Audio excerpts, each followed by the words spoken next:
ಟಿವಿ9 ನ್ಯೂಸ್ಗೆ ಸ್ವಾಗತ. ಇದೀಗ ಬಂದ ಸುದ್ದಿ ಏನಂದ್ರೆ ಜಪಾನ್ನಲ್ಲಿ ಭಾರಿ ಭೂಕಂಪವಾಗಿ ಸುನಾಮಿ ಅಲೆಗಳು ಅಪ್ಪಳಿಸ್ತಾ ಇದೆ. ಏನು ರಿಕ್ಟರ್ ಮಾಪಕದಲ್ಲಿ 8.9ರಷ್ಟು ತೀವ್ರತೆ ದಾಖಲಾಗಿದೆ. ಭೂಕಂಪದ ಪರಿಣಾಮ ಸಮುದ್ರದಲ್ಲಿ ಭಾರಿ ಸುನಾಮಿಯೊಂದು ಅಪ್ಪಳಿಸಿ ಸುನಾಮಿಯಿಂದಾಗಿ ಸುನಾಮಿ ಆಗುತ್ತೆ ಅಂತ ಮುನ್ಸೂಚನೆಯನ್ನ ನೀಡಲಾಗಿತ್ತು. ಈಗ ಒಂದು ಜಪಾನ್ ನಗರವನ್ನೇ ಸುನಾಮಿ ತನ್ನ ಸುಪರ್ದಿಗೆ ತೆಗೆದುಕೊಂಡಿದೆ ಅಂತ ಹೇಳ್ಬಹುದು. ಸಮುದ್ರದ ನೀರುಗಳು ಬೋರ್ಗರಿತಾ ಇದ್ದು ನೀರಿನ ತೊರೆಗಳು ಕಟ್ಟಡಗಳಿಗೆ ಅಪ್ಪಳಿಸಿತು. ನಂತರ ಒಂದು ಸುನಾಮಿ ಸಾಕಷ್ಟು ಸಂಖ್ಯೆಯಲ್ಲಿ ಒಂದು ಅನಾಹುತವನ್ನೇ ಮಾಡಿದೆ ಅಂತ ಹೇಳಬಹುದು. ಜಪಾನ್ನಲ್ಲಿ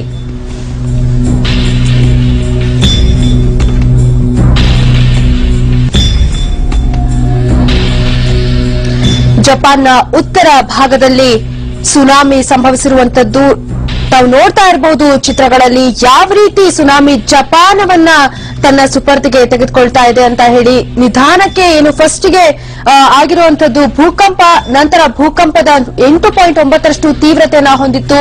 ಆ ನಂತರ ಭೂಕಂಪ ಸಂಭವಿಸಿದ ನಂತರ ಸುನಾಮಿ ಇದೆ ಅಂತ ಹೇಳಿ ಮುನ್ಸೂಚನೆಯನ್ನ ನೀಡಲಾಗಿತ್ತು. ಆನಂತರ ಸುನಾಮಿ ಕೂಡ ಸಂಭವಿಸಿದೆ. ಒಂದು ಕಟ್ಟಡಗಳಿಗೆ ಈ ನೀರಿನ ಭೋರ್ಗರಿತ ಕಟ್ಟಡಗಳು ಅಲುಗಾಡುವಂತೆ ಮಾಡಿತ್ತು. ಆನಂತರ ಈಗ ಬಂದಿರುವಂತಹ ಮಾಹಿತಿ ಪ್ರಕಾರ ಸುನಾಮಿ ಅಲೆಗಳು ಒಂದು ತನ್ನ ಜಪಾನ್ ನಗರವನ್ನೇ ತನ್ನ ಸುಪರ್ದಿಗೆ ತೆಗೆದುಕೊಂಡಿದೆ. ಕಟ್ಟಡಗಳು ಅಲುಗಾಡಿದ ಅನುಭವವಾಗಿದೆ. ಜಪಾನ್ನ ಉತ್ತರ ಭಾಗದಲ್ಲಿ ಭೂಕಂಪ ಸಂಭವಿಸಿರುವಂತದ್ದು. ಸಮುದ್ರದಲ್ಲಿ 13 ಅಡಿ ಗಾತ್ರದ ಅಲೆಗಳು ಆಗ್ತಾ ಇದೆ. ಹಾಗೆ ಜಪಾನ್ನ ಉತ್ತರ ಭಾಗ ಸಂಪೂರ್ಣವಾಗಿ ಸುನಾಮಿಗೆ ಕೊಚ್ಚಿ ಹೋಗಿದೆ ಅಂತಾನೆ ಹೇಳ್ಬಹುದು.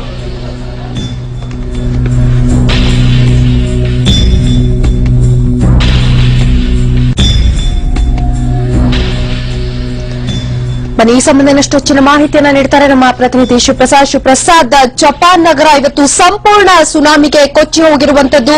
ಈ ಸುನಾಮಿಗಳು ಬಂದ್ರೆ ಯಾವ ರೀತಿ ಬರುತ್ತೆ, ಮುನ್ಸೂಚನೆಯನ್ನ ಯಾವ ರೀತಿ ನೀಡುತ್ತೆ, ಈ ಸಂಬಂಧ ಏನ್ ಹೇಳ್ತೀರಾ?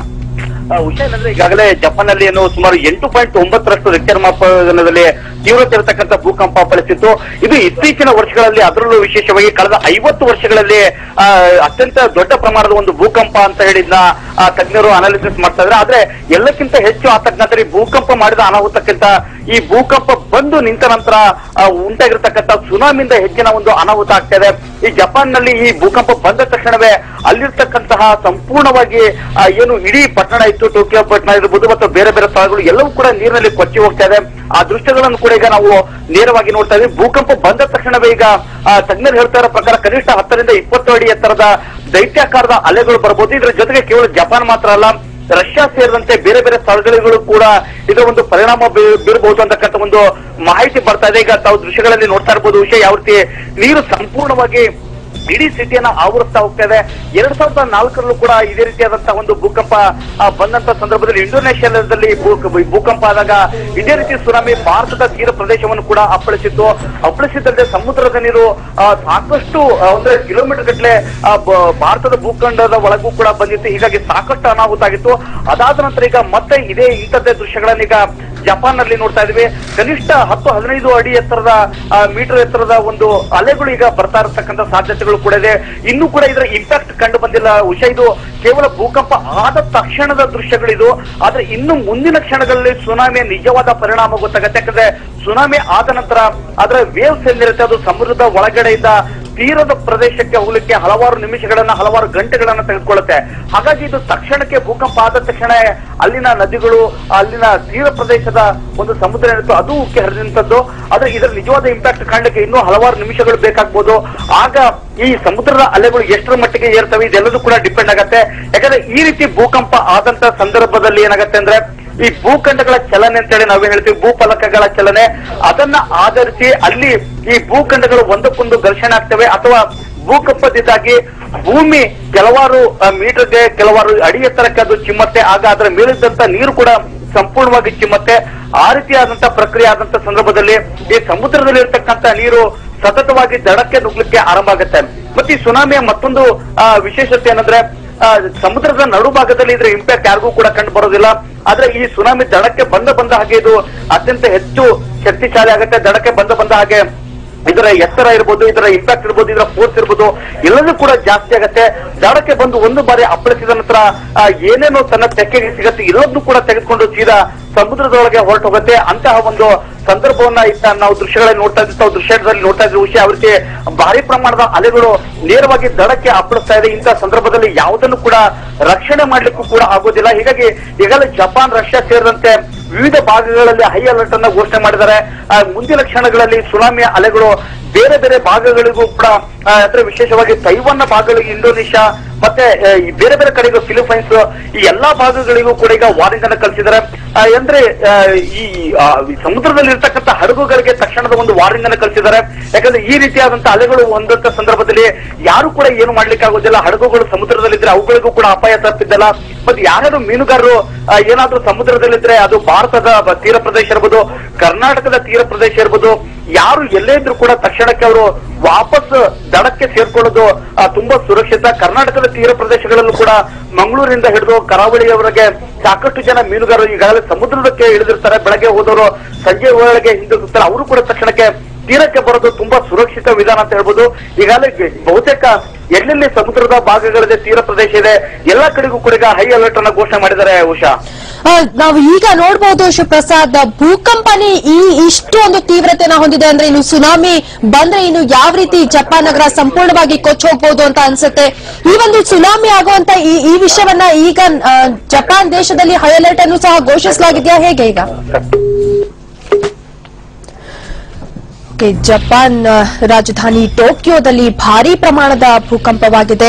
ರಿಕ್ಟರ್ ಮಾಪಕದಲ್ಲಿ 8.9ರಷ್ಟು ತೀವ್ರತೆ ದಾಖಲಾಗಿದೆ. ನಮ್ಮ ಪ್ರತಿನಿಧಿ ಹೇಳ್ತಾ ಇದ್ರು ಸಾಕಷ್ಟು ಒಂದು ಹಾನಿ ಉಂಟು ಮಾಡುತ್ತೆ ಇದು. ಕೇವಲ ಭೂಕಂಪದ ನಂತರ ಆಗುವಂತಹ ಸುನಾಮಿಯನ್ನ ನೋಡ್ಬೇಕು ಯಾವ ರೀತಿ ಇರುತ್ತೆ ಅದು ಅಂತ ಹೇಳ್ಬಿಟ್ಟು ಈಗನೇ ಇಷ್ಟು ತೀವ್ರತೆಯನ್ನ ಹೊಂದಿರುವಂತಹ ಭೂಕಂಪ ಇನ್ನು ಸುನಾಮಿ ಆದ್ರೆ ಸಂಪೂರ್ಣ ನಗರ ಕೊಚ್ಚಿ ಹೋಗುವಂತಹ ಸಾಧ್ಯತೆ ಇದೆ ಅಂತ ನಾವು ಹೇಳ್ತಾ ಇದ್ರು.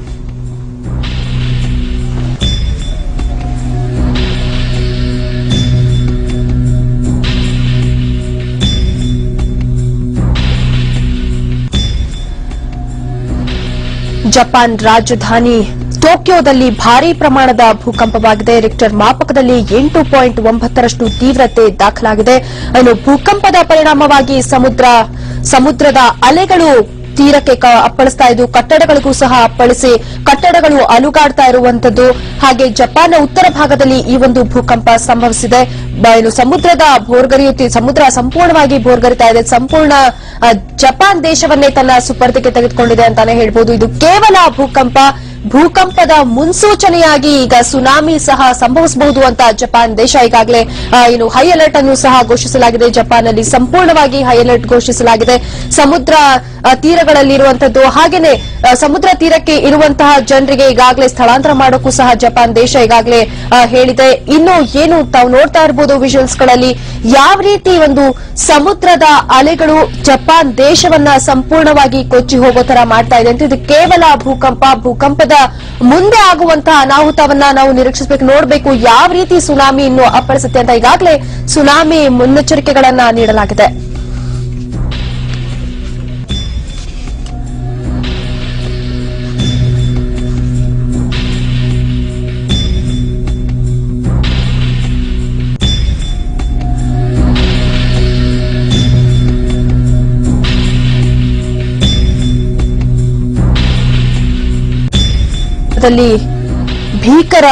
ಭೀಕರ ರೂಪದಲ್ಲಿ ಭೂಕಂಪವಾಗಿರುವಂತದ್ದು.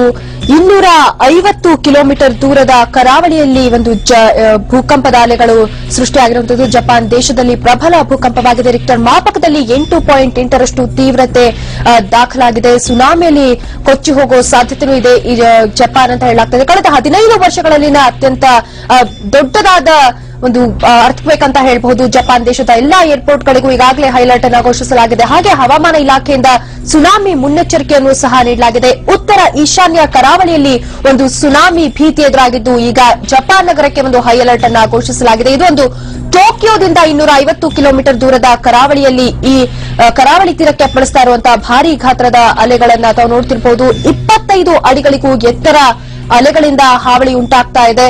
ಭಾರೀ ವೇಗದಿಂದ ದಡ ನುಗ್ಗುತ್ತಿರುವ ಅಲೆಗಳು ಒಂದು ಕರಾವಳಿ 250 ಕಿಲೋಮೀಟರ್ ದೂರದ ಕರಾವಳಿಯಿಂದ ಅರ್ಥಕ್ವೇಕ್ ಸಂಭವಿಸಿರುವಂತದ್ದು ಒಂದು ಜಪಾನ್ ನಗರವನ್ನೇ ತನ್ನ ಸುಪರ್ದಿಗೆ ತೆಗೆದುಕೊಳ್ತಾ ಇದೆ. ಸಂಪೂರ್ಣ ಕೊಚ್ಚಿ ಹೋಗ್ತಾ ಇದೆ ಜಪಾನ್ ನಗರ ಅಂತ ಹೇಳ್ಬೋದು. ಇದು ಕೇವಲ ಭೂಕಂಪ ಹೇಳಿದಾಗೆ ಇನ್ನು ಸುನಾಮಿ ಮುನ್ನೆಚ್ಚರಿಕೆಯನ್ನು ಸಹ ನೀಡಿದೆ. ಸುನಾಮಿ ಆದ್ರೆ ಇನ್ನು ಜಪಾನ್ ಸಂಪೂರ್ಣವಾಗಿ ಕೊಚ್ಚಿ ಹೋಗುವಂತ ಸಾಧ್ಯತೆ.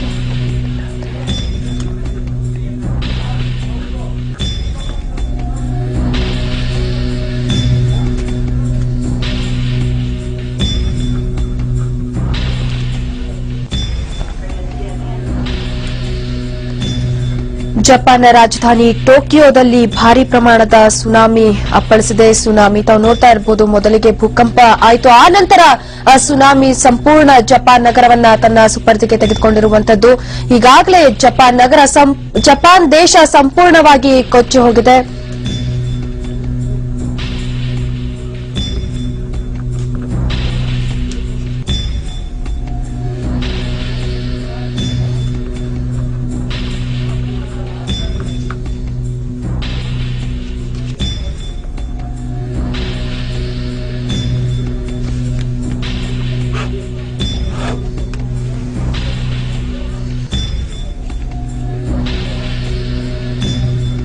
ಜಪಾನ್ ರಾಜಧಾನಿ ಟೋಕಿಯೋದಲ್ಲಿ ಭಾರಿ ಪ್ರಮಾಣದ ಸುನಾಮಿ ಬಂದಿದೆ. ಜಪಾನ್ ನಗರವೇ ಸಂಪೂರ್ಣ ಕೊಚ್ಚೋಗ್ತಾ ಇದೆ. ಟೋಕಿಯೋದಲ್ಲಿ ಒಂದು ದೊಡ್ಡ ದೊಡ್ಡ ಕಟ್ಟಡಗಳು ಈಗ ಸಂಪೂರ್ಣವಾಗಿ ಕೊಚ್ಚಿ ಹೋಗ್ತಾ ಇರುವಂತದ್ದು, ಸುನಾಮಿಗೆ ಆಹುತಿ ಆಗ್ತಾ ಇರುವಂತದ್ದು. ಏನು ಕಟ್ಟಡಗಳಾಗಿರಬಹುದು, ಏನು ವೆಹಿಕಲ್ಗಳಾಗಿರಬಹುದು, ಸಂಪೂರ್ಣ ನಗರವೇ ಕೊಚ್ಚಿ ಹೋಗ್ತಾ ಇದೆ ಅಂತ ಹೇಳ್ಬೋದು. ಟೋಕಿಯೋ, ಜಪಾನ್ ರಾಜಧಾನಿ ಟೋಕಿಯೋದಲ್ಲಿ ಒಂದು ಸುನಾಮಿ ಸಂಭವಿಸಿರುವಂತದ್ದು. ಏನು ಭಾರಿ ಮೊದಲಿಗೆ ಭಾರಿ ಒಂದು ಭೂಕಂಪ ಸಂಭವಿಸಿತು, ಆ ನಂತರ ಸುನಾಮಿ ಆಗತ್ತೇನೋ ಎಚ್ಚರಿಕೆಯನ್ನು ಸಹ ಹವಾಮಾನ ಇಲಾಖೆ ನೀಡಿತು. ಅದೇ ರೀತಿ ಸುನಾಮಿ ಸಹ ಸಂಭವಿಸಿದೆ. ಯಾವ ಒಂದು ತೀವ್ರತೆಯನ್ನ ನೋಡಬಹುದು, ಸುನಾಮಿ ತೀವ್ರತೆ ಯಾವ ರೀತಿ ಇದೆ ಅಂತ ಹೇಳಿ ಸಂಪೂರ್ಣ ದೇಶವೇ ಕೊಚ್ಚಿ ಹೋಗ್ತಾ ಇರುವಂತದ್ದು. ದೊಡ್ಡ ದೊಡ್ಡ ಕಟ್ಟಡಗಳು ಸಹ ಒಂದು ಸುನಾಮಿಗೆ ಕೊಚ್ಚಿ ಹೋಗ್ತಾ ಇದೆ. ಮೊದಲು ನೀರಿನ ಅಲೆಗಳು ಅಪ್ಪಳಿಸಿತು ಕಟ್ಟಡಕ್ಕೆ, ಆ ನಂತರ ಕಟ್ಟಡವೇ ಸಂಪೂರ್ಣವಾಗಿ ಕೊಚ್ಚಿ ಹೋಗಿದೆ.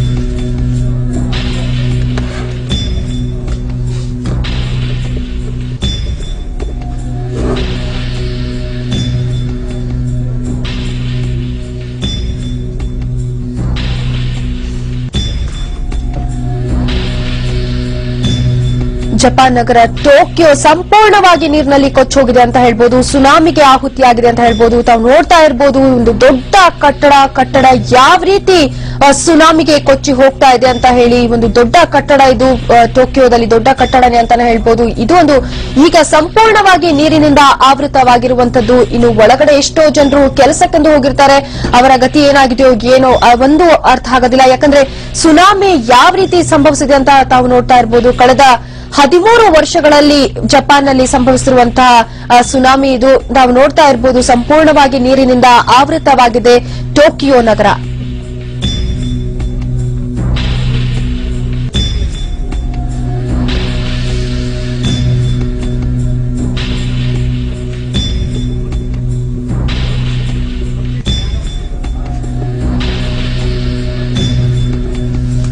ಜಪಾನ್ ರಾಜಧಾನಿ ಟೋಕಿಯೋದಲ್ಲಿ ಸುನಾಮಿ ಸಂಭವಿಸಿರುವಂತದ್ದು. ಸಂಪೂರ್ಣ ಜಪಾನ್ ದೇಶವೇ ಒಂದು ಮುಳುಗೋಗಿದೆ ಅಂತಾನೆ ಹೇಳ್ಬೋದು. ಸುನಾಮಿಲಿ ದೊಡ್ಡ ಕಟ್ಟಡ ತಾವು ನೋಡ್ತಾ ಇರಬಹುದು, ದೊಡ್ಡ ಕಟ್ಟಡನೇ ಸಂಪೂರ್ಣವಾಗಿ ಮುಳುಗೋಗಿದೆ.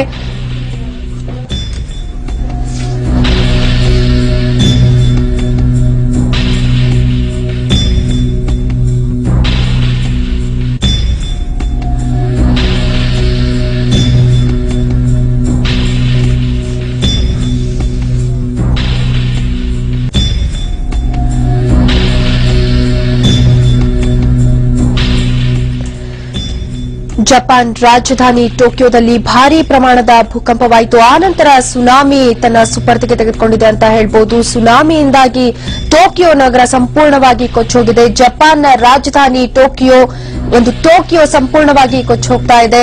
ಕಟ್ಟಡಗಳು, ದೊಡ್ಡ ದೊಡ್ಡ ಕಟ್ಟಡಗಳು ನೀರಿನ ಅಲೆಗೆ ಸಂಪೂರ್ಣವಾಗಿ ಕೊಚ್ಚಿ ಹೋಗ್ತಾ ಇರುವಂತದ್ದು. ಎಷ್ಟೋ ಜನರು ಕೆಲಸಕ್ಕೆಂದು ಹೋಗಿರ್ತಾರೆ. ಈ ಒಂದು ಕಟ್ಟಡದಲ್ಲಿ